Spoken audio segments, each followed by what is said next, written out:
No livro de Provérbios, capítulo 12, versículo 25, a ansiedade no coração do homem o abate, mas a boa palavra o alegra.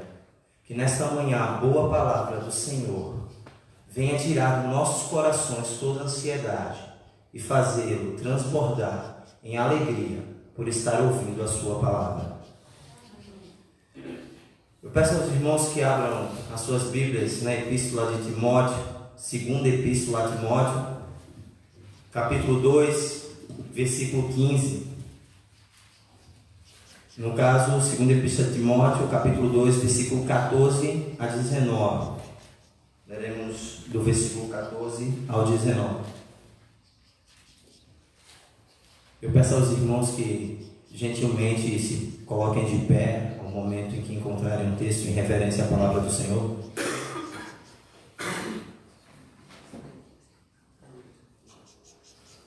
Diz assim a palavra do Senhor: recomenda essas coisas, dá testemunho solene a todos perante Deus, para que evite contendas de palavras que para nada aproveitam, exceto para a subversão dos ouvintes. Procura apresentar-te a Deus aprovado, como obreiro que não tem de que se envergonhar, que maneja bem a palavra da verdade. Evita, igualmente, os falatórios inúteis e profanos, pois os que deles usam passarão a impiedade ainda maior. Além disso, a linguagem deles corrói como câncer, entre os quais se incluem Himeneu e Fileto. Estes se desviaram da verdade, asseverando que a ressurreição já se realizou, e estão pervertendo a fé a alguns. Entretanto, o firme fundamento de Deus permanece, tendo este selo: o Senhor conhece os que lhe pertencem, e mais, aparta-se da injustiça todo aquele que professa o nome do Senhor. Podem sentar, queridos. Maravilhoso Deus, grandioso e eterno Pai, te rendemos graças, Senhor, e louvamos o teu santo e poderoso nome, porque em mais um dia o Senhor nos concede a graça, pela tua misericórdia, de estarmos na tua casa, Senhor, de estarmos na tua presença, de estarmos ouvindo os teus ensinamentos. Nesta manhã, Senhor, eu te peço que o Senhor me use como arauto do teu reino, e que através de mim, Senhor, flua somente as tuas palavras, Senhor. Que esses ensinamentos encontrem abrigo em nossos corações, em nome do Senhor Jesus Cristo. Amém. Queridos, nesse texto que acabamos de ler, há várias instruções de Paulo a Timóteo, e eu quero destacar, dentre essas instruções, o versículo 15, que fala: procura apresentar-te a Deus aprovado, como obreiro que não tem do que se vergonhar, e que maneja bem a palavra da verdade. Atualmente o mercado de trabalho está cada vez mais acirrado. E para conseguir um bom emprego, um bom trabalho hoje, é preciso que os candidatos tenham em seu currículo muitas qualificações, muitas especificações diferentes. E uma forma para isso acontecer é superar os limites. Uma forma para estar qualificado é superar todos os limites, todas as barreiras que são impostas a nós todos os dias. Hoje, mais do que nunca, o trabalhador precisa se apresentar qualificado ao seu chefe para continuar garantindo aquela vaga de emprego que nos dará uma estabilidade financeira, talvez até mesmo uma vida boa e com algumas regalias. Este é o preço a ser pago por quem almeja uma boa vida. Esse é o preço a ser pago por quem almeja uma estabilidade financeira que lhe garanta passeios, que lhe garanta bom-estar, que lhe garanta conforto. E isso é o que precisamos. Precisamos a cada dia nos qualificar para que nós possamos ter isso no mercado de trabalho. E podemos pensar que, se para o mercado de trabalho o trabalhador precisa se apresentar devidamente qualificado para a função que vai lhe proporcionar tal estabilidade, quanto mais para o serviço na excelente obra do Senhor. Essa carta foi escrita por Paulo quando mesmo estava preso, aguardando o julgamento que o levaria ao martírio. Isso ocorreu por volta de 66 ou 67 da nossa era. Prevendo sua morte, Paulo envia a Timóteo que talvez fossem as suas últimas instruções, aquele a quem o apóstolo chamava de filho, caso este não conseguisse vê-lo antes de sua morte. Paulo parece ter escrito 2 Timóteo tendo dois propósitos em mente. Primeiro, ele desejava fornecer a Timóteo uma última carta de incentivo pessoal e ministerial. Nós podemos ver isso do capítulo 1, versículos 5 ao 14, capítulo 2, do versículo 1 ao 16 e do 22 ao 26, e do capítulo 3, do versículo 10 até o capítulo 4, versículo 5. Segundo, ele pediu a Timóteo que fosse a Roma, capítulo 4, versículo 9 e também versículo 21, dando instruções a Timóteo acerca de quem e do que ele deveria levar com ele, capítulo 4, do versículo 11 ao 13. Durante as instruções que Paulo escreve a Timóteo nesta carta, dentre as instruções que Paulo escreve a Timóteo nessa carta, destacaremos essa, ao qual ele chama a atenção de Timóteo para que ele se esforce em apresentar-se a Deus de forma digna. O tema que vamos discorrer nesta manhã é o obreiro que não tem do que se envergonhar. E o obreiro que não tem do que se envergonhar é aquele que esforça-se em entregar-se a Deus. Versículo 15a, procura apresentar-se a Deus aprovado. Paulo inicia este versículo com um verbo que está no imperativo, podendo ser traduzido como esmera-te ou esforça-te. Ele está falando a Timóteo para ele não medir esforços, para ele se manter firme nas suas convicções. Paulo está dizendo para aquele jovem pastor que ele faça tudo o que for possível para continuar firme no seu ministério. Que ele seja firme em sua fé em Deus e em seu Filho Jesus Cristo. O objetivo desse esforço encontra-se na palavra dogmo, que quer dizer aprovado. O obreiro deve esforçar-se para se apresentar sempre aprovado, pois não é diante de qualquer rei ou de qualquer senhor. Não é diante de qualquer pessoa que detém algum poder ou alguma autoridade, mas diante de Deus, diante do Senhor, o soberano Senhor da terra. Timóteo deveria ter o cuidado de estar aprovado, e isso se aplica também a todos nós. Devemos ter o cuidado, o temor e a reverência para servir ao Senhor nosso Deus, estando diante dele sempre de maneira aprovada. A nossa responsabilidade é deveras grande. Paulo exorta Timóteo a não medir esforços, mas, antes, que ele faça tudo o que for possível para que os seus esforços se concentrem em entregar-se. Palavra que está no infinitivo verbal. Ou seja, o ato de entregar-se completamente a Deus.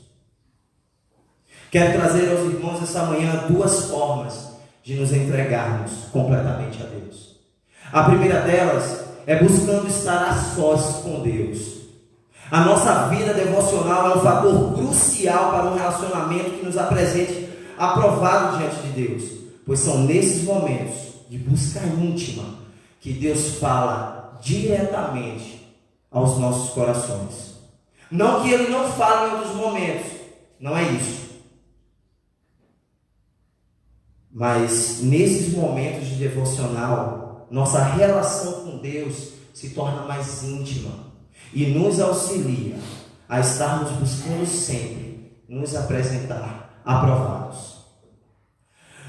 Segundo, buscando dependência absoluta de Deus. Às vezes, Nós acreditamos que cumprir nossa missão depende de trabalharmos usando a nossa força, apenas a força do nosso braço e as nossas habilidades intelectuais e pessoais. Na verdade, a nossa garantia de sucesso depende única e exclusivamente da dependência absoluta que devemos ter de Deus. Nós devemos ter essa dependência absoluta de Deus em nosso trabalho, nos nossos ministérios e em nossa vida. Segundo John Stott, comentando esse texto, há dois tipos de obreiros. Há aqueles que são aprovados, experimentados e fiéis. Os que, tendo sido testados como moedas ou metais, tenham passado pelo teste, sendo reconhecidos como legítimos. Por outro lado, há aqueles que não são aprovados, pois foram reprovados no mesmo teste. O primeiro grupo não tem do que se envergonhar. Já o segundo grupo deve envergonhar-se profundamente. Então, queridos, o obreiro que não tem do que se vergonhar é aquele que esforça-se em apresentar-se a Deus. A segunda lição que tiramos desse versículo é que o obreiro que não tem do que se vergonhar é aquele que tem uma vida e um ministério transparente. Meus irmãos, nessa frase está contida uma das formas essenciais que devemos buscar para termos a aprovação de Deus, que é não ter motivos de nos envergonharmos diante dele. Paulo instrui a Timóteo, mas podemos aplicar essa mesma instrução a nossas vidas. Podemos aplicar essa mesma instrução nos dias de hoje. Nosso trabalho como obreiros e líderes, o nosso serviço ao Senhor deve ser feito de modo irrepreensível. Devemos lutar e nos esforçar, fazer o possível e até mesmo romper com os nossos limites, para que o nosso trabalho ao Senhor seja aprovado por Ele. De modo que esse trabalho não venha a nos envergonhar quando estivermos diante do Senhor. Agora, não é só o nosso trabalho, mas as nossas vidas, irmãos. As nossas vidas também devem estar aprovadas. Devemos nos esforçar para que nossa integridade seja vista e admirada por aqueles que vão nos olhar como exemplos para as suas vidas. Que vão nos olhar como exemplos a serem seguidos, para que as suas vidas também se encontrem aprovadas. Nossas vidas devem pregar o Evangelho de uma forma que não precisemos pronunciar uma só palavra para quem nos observa de longe. Devemos ter consciência de que nossas vidas devem condizer e asseverar a veracidade do que pregamos. Se pregarmos o perdão em Cristo Jesus, devemos viver este perdão, perdoando também aqueles que nos fizeram algum mal. Se pregarmos o amor de Deus em nossas vidas, temos que demonstrar esse amor todos os dias. Se pregarmos a comunhão para com os irmãos, devemos viver essa comunhão. E se pregarmos arrependimento, é nosso dever nos arrependermos profundamente de nossos pecados, procurando sempre adorar a Deus em espírito e em verdade. Enfim, meus irmãos, nossas vidas devem ser aprovadas de tal forma que não venhamos a nos envergonhar quando estivermos diante de Deus. E devemos nos preocupar com isso em duas dimensões. A primeira dimensão é a do nosso caráter. Devemos ser pessoas de caráter idôneo, obreiros que não têm o que esconder e vivem a vida comum de maneira tão transparente quanto a vida ministerial. Que sejamos verdadeiros imitadores de Cristo. Assim não teremos do que nos envergonhar. Há uma pequena ilustração que já foi usada pelo pastor Alex aqui no IBN, que diz o seguinte: certo dia num culto, o pastor pede a um presbítero que levante para fazer uma oração, e em meio à oração do presbítero, entra pela porta da igreja a sua esposa, trazendo consigo suas malas, um colchão, e todos espantados olham para ela e ela faz: não, eu decidi vir morar aqui na igreja porque aqui este homem é santo. Então nós devemos ter esse caráter na nossa vida, não só ministerial. Nós não devemos ser transparentes e ser pessoas de caráter idôneos apenas dentro da igreja, mas fora dela, na nossa vida comum, no nosso bate-bola com os amigos, no nosso encontro com companheiros. Devemos ser transparentes. Devemos ter o nosso caráter transparente, tanto na nossa vida comum quanto na ministerial. E a segunda dimensão é a do nosso trabalho como obreiro. Devemos desempenhar da melhor maneira possível o nosso trabalho como obreiros, pois somos como exemplo para as pessoas onde trabalharmos. As pessoas verdadeiramente vão nos olhar como esse exemplo a ser seguido, e por isso devemos mostrar um trabalho íntegro, um trabalho aprovado por Deus. E só há uma forma, meus queridos, uma única forma: sermos fiéis discípulos de Jesus Cristo. Sermos imitadores verdadeiramente de Cristo. Ao momento que fomos imitadores de forma integral de Jesus Cristo, seremos obreiros que estarão transmitindo às pessoas que vão nos ver como exemplo, como se encontrar de maneira aprovada diante de Deus. Então a segunda lição que tiramos desse texto é que o obreiro que não tem do que se envergonhar é aquele que tem uma vida e um ministério transparente.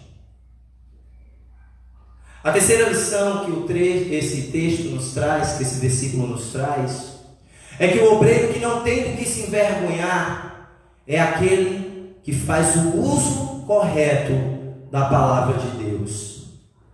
Versículo 15c, que maneja bem a palavra da verdade. Por fim, irmãos, para que venhamos nos apresentar de forma aprovada, devemos seguir o que Paulo ressalta nesta última parte do versículo. Devemos manejar bem a palavra da verdade. A palavra usada no texto dá a ideia de uma pessoa que sabe usar o seu instrumento de trabalho com uma habilidade incomparável para nos apresentarmos diante de Deus de maneira aprovada. Temos que nos esforçar em aprender habilidosamente, e não só habilidosamente, mas também verdadeiramente a sua palavra. Devemos saber compreendê-la, pois compreender a palavra de Deus é compreender o que o próprio Deus nos fala, nos ensina, nos corrige, nos consola. Tudo através de sua palavra. É interpretando devidamente a palavra da verdade que nós comunicaremos ao povo de Deus tudo o que Ele tem para nós. É compreendendo devidamente a palavra de Deus que poderemos ensinar, corrigir, consolar e tudo mais quanto só a palavra de Deus tem autoridade para fazer. Pois somos mais abençoados e abençoadores quanto mais compreendermos a palavra e contribuímos para que o povo de Deus também compreenda a sua mensagem aos nossos corações. Mas para isso precisamos primeiro estudá-la. É nosso dever, e por que não também dizer deleite, nos aplicarmos à leitura diária da palavra que nos alimenta, para manejarmos cada dia melhor e com isso facilitar a nossa compreensão dos ensinamentos de Deus nela contida. Segundo, aplicá-la em nossas vidas. A palavra de Deus é uma fonte de ensino para os outros e para nós, que somos arautos do Rei, que fomos chamados a proclamar as boas novas do Senhor. Cada um de nós que estamos no Instituto Bíblico do Norte ou em outra instituição, que fomos chamados para esse ministério. Porque antes de ensiná-la, devemos aprendê-la e aplicá-la em nossas vidas. As Escrituras são mesmo que o próprio Deus falando, e através dela, Ele fala como devemos proceder em nossas vidas e em nossos ministérios. Terceiro, ensiná-la. O manejar bem a palavra de Deus facilita-nos a transmissão do seu conteúdo para alguém que está ao nosso redor, fazendo com que as boas novas de Deus não deixem de ser pregadas e que continuem passando de geração em geração até a volta do nosso Senhor e Salvador Jesus Cristo. Então, meus queridos, nós devemos fazer o uso correto da palavra de Deus. E para isso precisamos estudá-la, precisamos aplicá-la em nossas vidas e precisamos ensiná-la. O obreiro que não tem do que se envergonhar é aquele que esforça-se em entregar-se a Deus. É aquele que tem uma vida e um ministério transparente. E por último, faz o uso correto da palavra de Deus.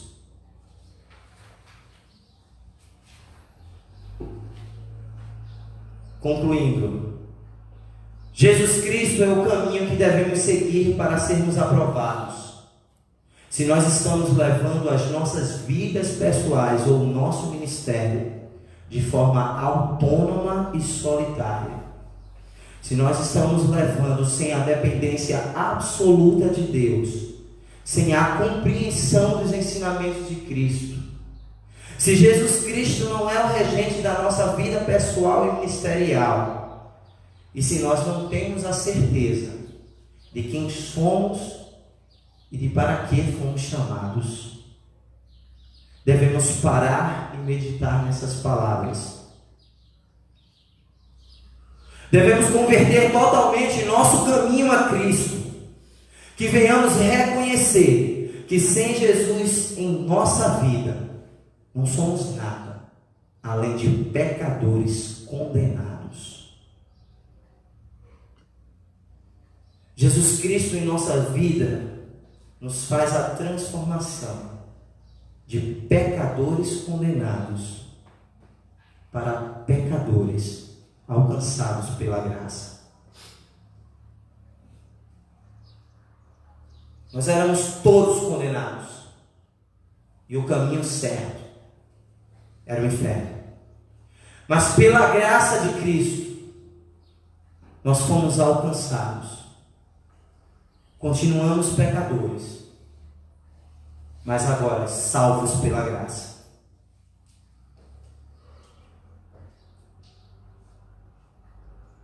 Que nós venhamos a ter dependência absoluta de Deus e que nenhum trabalho nosso na obra,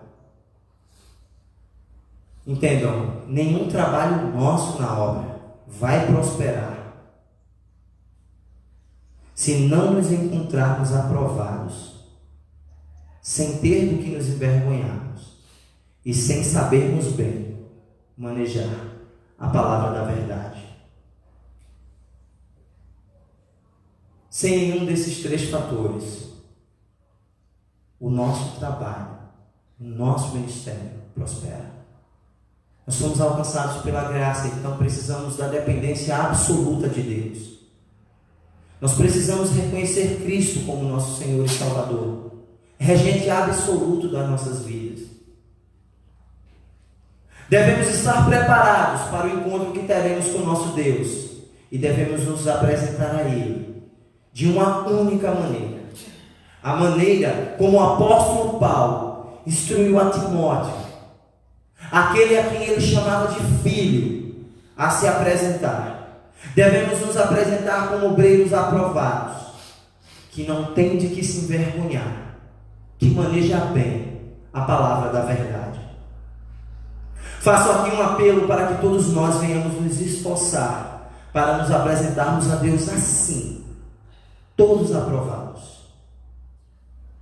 Que não tenhamos do que nos envergonhar e que manejemos bem a palavra da verdade.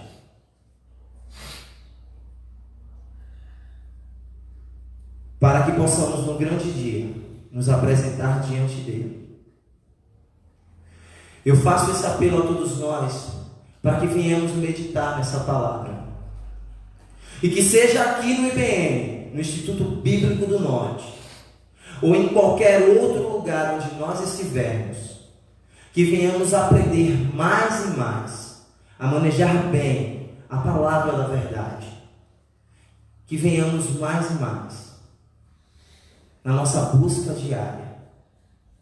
Que venhamos mais e mais estudar, aplicar em nossas vidas e ensinar. Que Deus nos abençoe. Eu peço ao pastor Hugo que venha à frente e encerre com a oração e impede a bênção.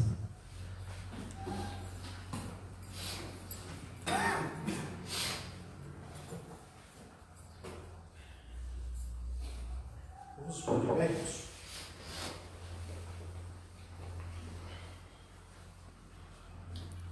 Bom Deus, nós estamos aqui, louvamos o Teu santo nome por este momento em nossas vidas. Oportunidade, Senhor, dada a nós de louvarmos o Teu santo nome de um modo coletivo, cantando louvores, falando contigo e também, ó Deus, ouvindo a Tua palavra. Ajuda-nos, ó Deus, que de fato nós possamos compreender o nosso chamado e ministério e que cada um de nós se encontre aprovado diante de Ti, para que assim honremos o Teu nome a partir de um testemunho verdadeiro, glorifiquemos a Ti, ó Deus, como expositores da verdade e que o Teu nome, pois, seja honrado no ministério de cada um de nós e a Tua igreja, Senhor, seja preservada e cuidada por cada um de nós. Pedimos a Ti, ó Deus, que abençoe o Teu servo Augusto, o ajude, ó Deus, a entender a Tua vontade em sua vida, lhe dando, Senhor, sabedoria para glorificar o Teu nome através do desenvolvimento do chamado, Senhor, que Tu fizeste a ele. A nós também, Senhor, ajuda-nos a entender a Tua vontade e que de fato nós possamos ser fiéis a Ti na nossa relação contigo, fiéis em relação às outras pessoas e fiéis em relação, ó Deus, à Tua palavra. Não deixa, Senhor, que nós venhamos no nosso ministério, Senhor, desonrar a Ti por não pregar a Tua palavra. Não tem misericórdia de nós e nos auxilia nas nossas muitas limitações. Fazemos esta oração dizendo a Ti do nosso desejo de glorificar o Teu nome através da nossa vida a todo o tempo. Muito obrigado por essa manhã, obrigado por essa oportunidade. Em nome, pois, do Teu Filho é que nós fazemos esta oração. Que a graça do nosso Senhor e Salvador Jesus Cristo, que o amor do nosso bom Deus e Pai e que as eternas consolações do Divino Espírito Santo seja sobre a sua vida e sobre a Igreja de Deus espalhada por toda a terra, hoje e para todo sempre. Amém.